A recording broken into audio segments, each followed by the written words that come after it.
प्रधानमंत्री नरेंद्र मोदी ने भूटान के प्रधानमंत्री डॉक्टर लोटे शेरिंग के साथ आज फोन पर बातचीत की। भूटान के प्रधानमंत्री ने कोरोना महामारी की हालिया लहर के खिलाफ भारत सरकार और भारत के लोगों के प्रयासों के साथ एकजुटता व्यक्त की है। प्रधानमंत्री कार्यालय की ओर से ये जानकारी दी गई।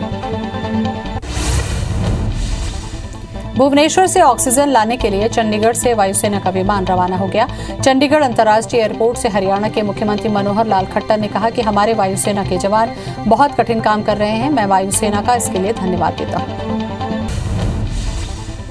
देश में कोरोना के बढ़ते मरीजों को देखते हुए थल सेना भी देश भर में जगह जगह कोविड हॉस्पिटल खोलने में जुट गई है। सेना की पश्चिमी कमान ने 3 नए अस्पताल बनाकर देश को समर्पित कर दिए। पहला हॉस्पिटल चंडीगढ़ में खोला गया, दूसरा 100 बेड का अस्पताल दिल्ली के करीब फरीदाबाद में खुला। इसके अलावा एक पंजाब के पटियाला में भी बनकर तैयार हो गया। दिल्ली के मुख्यमंत्री अरविंद केजरीवाल ने मंगलवार को डिजिटल प्रेस ब्रीफिंग की। इस दौरान उन्होंने कहा कि 3 लाख से ज्यादा लोगों को रोज वैक्सीन देंगे। साथ ही उन्होंने कहा कि वैक्सीन बनाने का फॉर्मूला सार्वजनिक हो और सभी कंपनी को मिले। उन्होंने कहा कि भारत सरकार दूसरी कंपनी को भी वैक्सीन बनाने का आदेश दे। दिल्ली वैक्सीन की कमी से जूझ रही है। रक्षा मंत्री राजनाथ सिंह ने आज उत्तर प्रदेश की राजधानी लखनऊ का दौरा किया। रक्षा मंत्री ने यहां अटल बिहारी वाजपेयी कोविड हॉस्पिटल का जायजा लिया। इस दौरान यूपी के सीएम योगी आदित्यनाथ भी मौजूद रहे। राजनाथ सिंह ने इस दौरान डॉक्टरों से बात कर मरीजों के इलाज के लिए आवश्यक दिशा निर्देश दिए। भारत में बढ़ते कोरोना संक्रमण के मुद्दे पर कांग्रेस लगातार बीजेपी पर निशाना साध रही है। इन सबके बीच बीजेपी अध्यक्ष जेपी नड्डा ने कांग्रेस के अंतरिम अध्यक्ष सोनिया गांधी को 5 पन्नों का खत लिखा है। नड्डा ने लिखा कि वो कोरोना महामारी के संकट काल में कांग्रेस के रवैये से काफी निराश हैं, लेकिन हैरान नहीं। नड्डा ने महामारी काल में कांग्रेस की भूमिका पर कई सवाल खड़े किए। बंगाल के राज्यपाल धनखड़ ने एक बार फिर बंगाल हिंसा को लेकर नाराजगी जाहिर की है। उन्होंने कहा कि हिंसा खत्म करने को लेकर राज्य सरकार में कोई जिम्मेदारी नहीं दिखी। धनखड़ ने इससे पहले 5 मई को ममता के शपथ ग्रहण के दिन भी बंगाल हिंसा का मुद्दा उठाया था। महाराष्ट्र के पूर्व गृह मंत्री और एनसीपी नेता अनिल देशमुख की मुश्किलें बढ़ती हुई दिखाई दे रही हैं। भ्रष्टाचार के आरोप में घिरे अनिल देशमुख के खिलाफ ईडी ने मामला दर्ज किया है। इसके पहले देशमुख ने सीबीआई के द्वारा दर्ज किया हुआ मामला रद्द कर मुंबई हाईकोर्ट में याचिका दायर की थी। पीसीसी चीफ कमलनाथ ने ट्वीट कर मध्य प्रदेश सरकार पर निशाना साधा है। कमलनाथ ने ट्वीट में कहा कि नए रेमडेसिविर माफिया इस संकट काल में कई लोगों की जानें ले रहे हैं, जरूरतमंदों को लूटा है। आखिर ऐसे माफियाओं को क्यों कार्रवाई नहीं की जा रही है। उन्होंने सीएम पर निशाना साधते हुए कहा कि प्रदेश में माफिया न गढ़ रहे हैं और न टंग रहे हैं। मंडला जिले में कोरोना संक्रमित पुलिसकर्मी और उनके परिजनों के लिए ऑक्सीजन युक्त कोविड सेंटर बनाया गया। पुलिस लाइन में 14 बेड का कोविड केयर सेंटर तैयार है। यहां कोरोना जांच के बाद पॉजिटिव आए पुलिसकर्मियों का इलाज होगा। यहां 24 घंटे तक नर्सिंग स्टाफ मौजूद रहेगा। जबलपुर पुलिस ने नकली रेमडेसिविर इंजेक्शन मामले में सिटी हॉस्पिटल के डायरेक्टर सरबजीत सिंह मुखा और फार्मासिस्ट देवेश चौरसिया को गिरफ्तार किया है। आरोपी डायरेक्टर गिरफ्तारी के डर से खुद को कोरोना पीड़ित बताया, जिसके बाद पुलिस ने आरोपी का आरटीपीसीआर सैंपल जांच के लिए भेजा। दुनिया भर में कोरोना केस 15 करोड़ 95 लाख को पार कर गया। वहीं अब तक 33 लाख 17 हजार मरीजों की मौत हो चुकी है। दुनिया भर के 13 करोड़ 72 लाख मरीज कोरोना को हराकर स्वस्थ हो चुके हैं। हालांकि दुनिया में 1 करोड़ 90 लाख एक्टिव मरीजों का इलाज जारी है। नए मरीजों के मामले में भारत दुनिया में पहले स्थान पर आ चुका है। देश में कोरोना की दूसरी लहर के बीच सोमवार को राहत की खबर आई। नए मरीजों का आंकड़ा 5 दिन में पहली बार 4 लाख से नीचे आया। देश में 24 घंटे में कोरोना के 3,29,000 नए मामले आए। वहीं 3,877 नई मौत से अब तक 2,50,000 मरीजों की मौत हो चुकी है। 24 घंटे में लगभग 3,55,000 मरीज ठीक हुए हैं। दिल्ली में नए संसद भवन का निर्माण कार्य जारी है, जिसे कोरोना संकट के चलते रोक लगाने की मांग उठ रही है। सेंट्रल विस्टा पर रोक लगाने की मांग करने वाली याचिका पर अब कल दिल्ली हाईकोर्ट में सुनवाई होगी। इसके पहले इस याचिका पर सुप्रीम कोर्ट ने याचिकाकर्ता को हाईकोर्ट जाने के लिए कहा था। देश में एक दिन में कोरोना के 3,29,000 नए मामले सामने आए, जिससे कुल आंकड़ा 2 करोड़ 29 लाख के पार पहुंच गया। वहीं 3,877 नई मौत से अब तक 2,50,000 मरीजों की मौत हो चुकी है। संक्रमण के मामले में भारत दुनिया में दूसरे नंबर पर पहुंच गया। हालांकि देश में 24 घंटे में लगभग 3,55,000 मरीज ठीक भी हुए हैं। महाराष्ट्र में 37,236 नए मामलों से कुल आंकड़ा 51,38,000 को पार कर गया। राज्य में 549 मौत से अब तक 76,398 मरीजों की मौत हो चुकी है। वहीं एक्टिव मरीजों का आंकड़ा 5,90,000 को पार कर गया। राज्य में 61,000 से ज्यादा मरीज स्वस्थ भी हुए। बीते 24 घंटों में कर्नाटक में कोरोना के 39,305 नए केस मिले हैं। ये महाराष्ट्र से करीब 2,000 ज्यादा है। महाराष्ट्र में सोमवार को नए केस मिले हैं। ये महाराष्ट्र से करीब 2,000 ज्यादा है। महाराष्ट्र में सोमवार को 37,236 लोगों में पुष्टि हुई है। यानी कर्नाटक ने पहली बार इस मामले में महाराष्ट्र को पीछे कर दिया। यहाँ कुछ ही दिन में एक्टिव केस भी महाराष्ट्र से ज्यादा होने की आशंका है।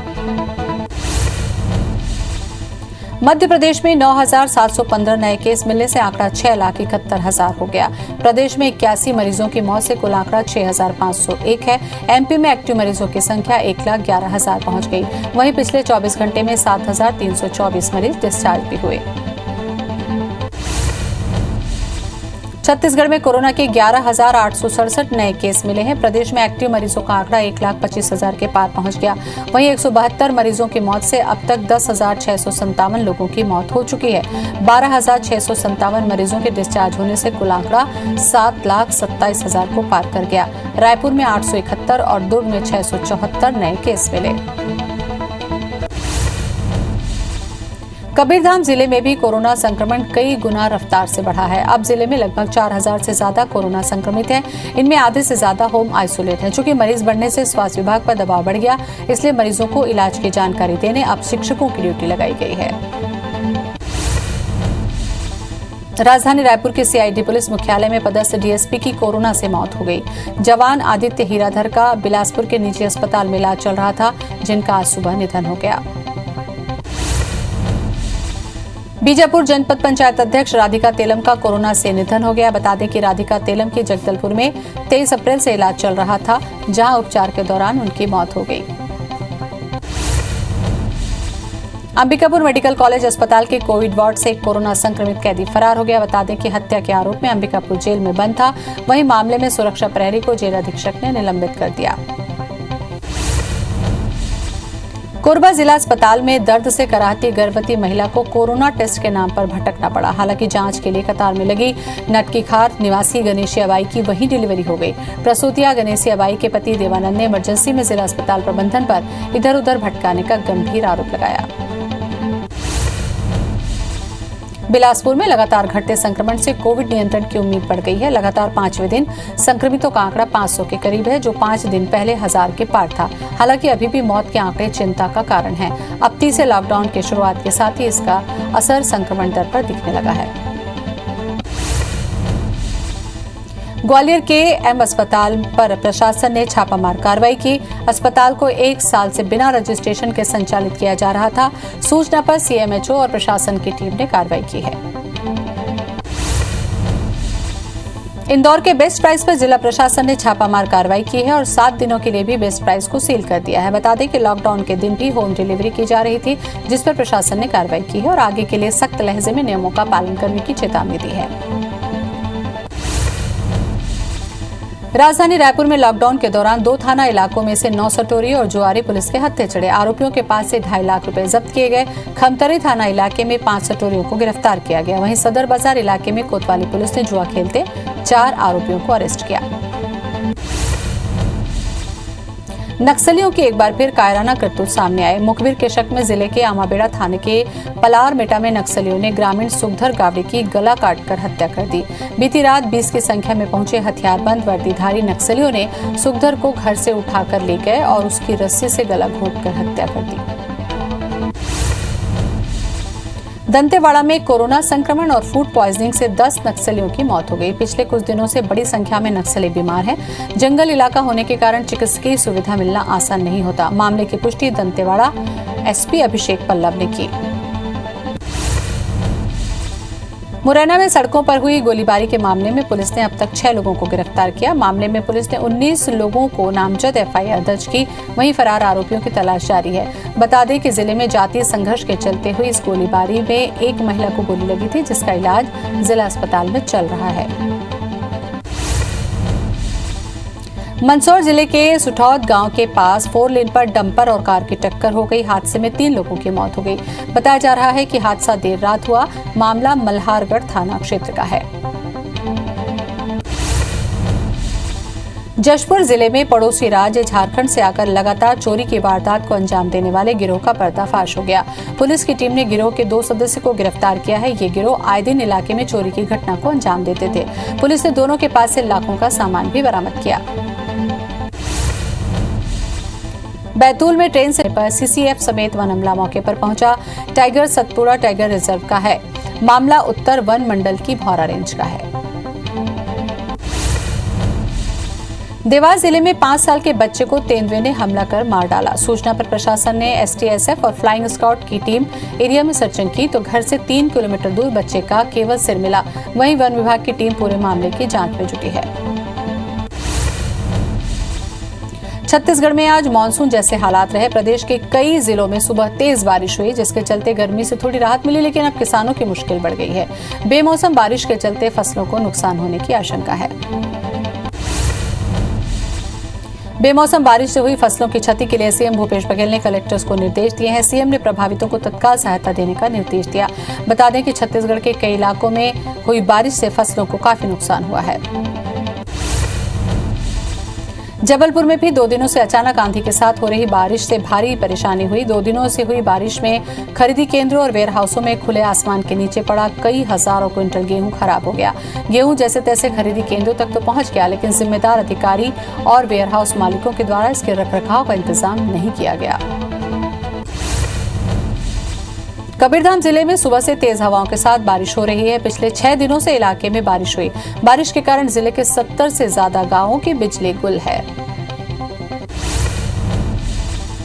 गौरेला, पेंड्रा, मरवाही समेत अमरकंटक में बारिश हुई। बारिश के चलते गौरेला, पेंड्रा सहित कई गांवों में बिजली चली गई। वहीं बारिश के साथ तेज तूफान के कारण कई जगहों पर पेड़ गिर गए, जिससे आवाजाही प्रभावित हुई। महासमुंद जिले में भी तेज हवा और गरज चमक के साथ बारिश हुई। बेमौसम बारिश ने किसानों की चिंता बढ़ा दी। बारिश से लोगों को गर्मी से थोड़ी राहत मिली।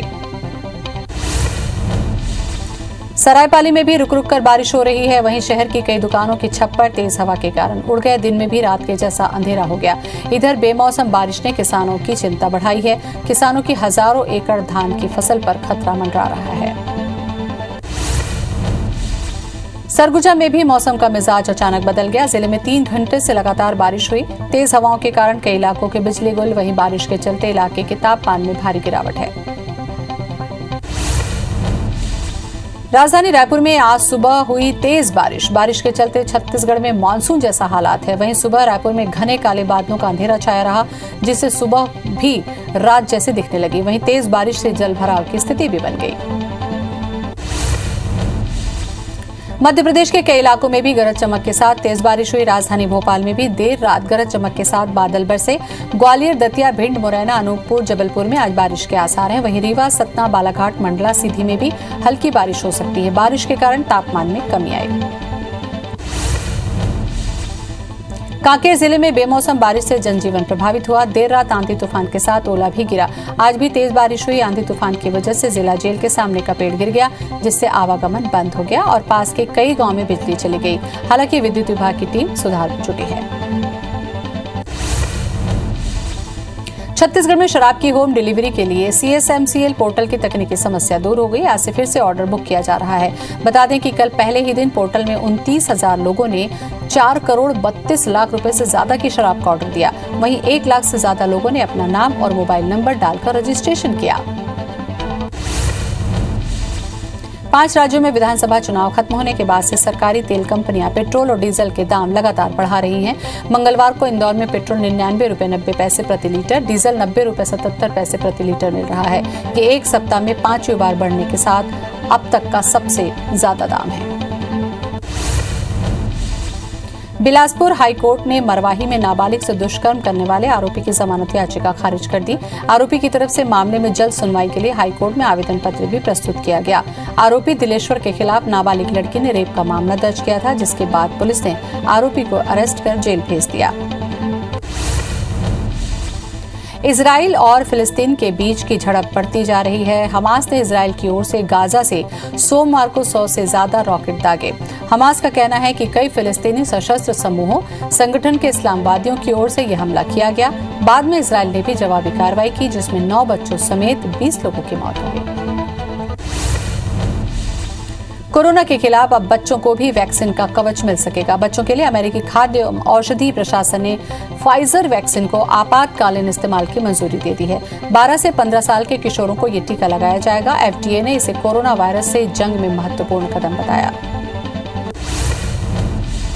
जम्मू कश्मीर में मुठभेड़ में 3 आतंकी नाग इलाके के वेलू में आतंकवादियों और सुरक्षा बलों के बीच मुठभेड़ हुई।